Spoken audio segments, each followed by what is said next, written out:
with their plumbing and just repainted their house. I like Philadelphia's infrastructure, their general manager, their line play. So I'll just throw it out. I'm not high on the Cowboys this year. I really like Philadelphia, and I feel like I'm on an island this morning. Your thoughts on that division?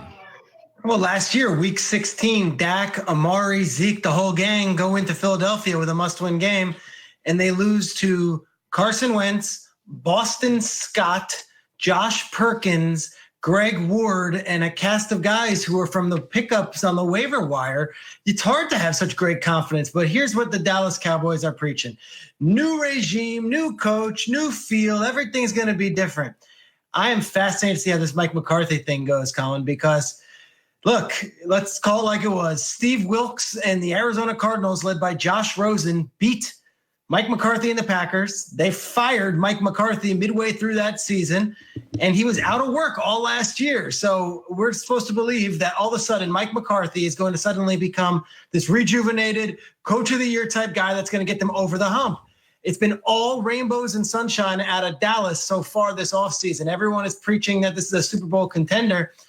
Let's see if Mike McCarthy is the magic elixir that gets Dak Prescott over the hump, because yes, they did beat the Cowboys many times when he was the coach of the Green Bay Packers, but there were a lot of people who thought the Cowboys were going to swing far bigger and go a different direction with head coach. But they went with Mike McCarthy, who was in his basement in Green Bay watching film and doing analytics with Jim Haslett all last season. Very interesting team. I am not 100% in on the Cowboys until I see what they look like actually on the field, not just on paper.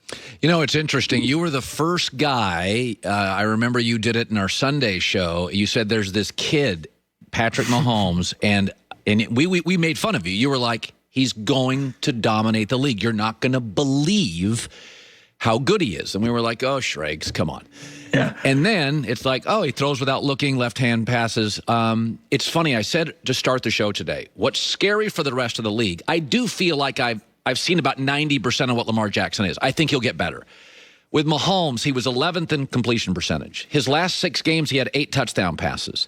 He admitted he just learned to read a defense. They were outplayed in long stretches all through the playoffs, and they won the Super Bowl. I feel like they're just scratching the surface. What do we know about Mahomes in this camp and his improvement going forward? He's incredible. And if you're not a Chiefs fan, or if you like the Raiders, the Broncos, or any of the teams in the AFC that are contending for a Super Bowl this year, you might want to look away, because this isn't going to change. This might not be just a 1-year, 2-year, 3-year deal. They've got him wrapped up for the next 12 seasons. He is the ultimate team player. And here's where things get even harder if you're an opposing fan. When he got his $500 million deal, he got congratulations from everybody. He himself proactively reached out to Deshaun Watson and shared the details of the contract and said, hey, just FYI, if you and your agent are talking, let me help you with how this negotiation went for us. He wants everyone else to get paid also. Unfortunately for other teams, Travis Kelce took what was really an undervalued contract extension this offseason. Sammy Watkins did the same. They paid Chris Jones. They're going to have Tyreek Hill there with McCall Hardman for the next several years. And they add, who Joy Taylor just mentioned, Clyde Edwards-Helaire, who I think tonight is going to put on an absolute show at Arrowhead. They're not going anywhere. He's so young and so good, and the coaches are all coming back also. I feel like this is a Chiefs infomercial. Well, guess what? This is a happy, fun-loving, and really likable team. It's rare to see them to be the team that everyone's talking about after 50 years of Kansas City not winning a Super Bowl. They're not just going to win it this year. I think we're going to have a few seasons where they're going to be the favorites coming out of the summer camp. I've said this before. If the Jets aren't good this year, they'll fire Gase. They won't move off Darnold because they really like Darnold. He's been mature. He's been a gamer. It's Gase with some of the baggage. If Baker struggles this year, they were in the same draft class, I think a lot of people in the building bail on Baker. Some maturity issues, called out the medical staff, been hot and cold. And I think that's the value and the importance of maturity. You get a second and a third chance if people in the room feel like, hey, it's not all your fault. So let's dial in on Baker. This is his 4th coach, his 3rd head coach. I do feel like he faces real pressure. They just have too good of weapons not to be an elite offense. Am I hating, or is that fair? No, it's fair. And Colin, these aren't just new coaches. And you could say, oh, well, Kitchens wasn't really the guy and he wasn't ready for it. Baker had a big say in Kitchens being the guy. So look, he's had offensive coaches, Todd Haley, Hugh Jackson, Freddie Kitchens. Last year, there was other offensive. Now you get Stefanski, who is an Ivy League guy who has done it for one team, the Minnesota Vikings, and had a lot of success for more than a decade. And in comes Kevin Stefanski with Alex Van Pelt, who was with Aaron Rodgers. There are like no more excuses. These are two really well-respected offensive minds that will be in his ear, and both are professionals. The entire summer, the key thing with the Cleveland Browns is that they have not been in the headlines. There has not been any hype. And I can tell you from talking to folks there, Baker has been very serious about football and not very serious about whatever else is going on off the football field. It's been all about ball.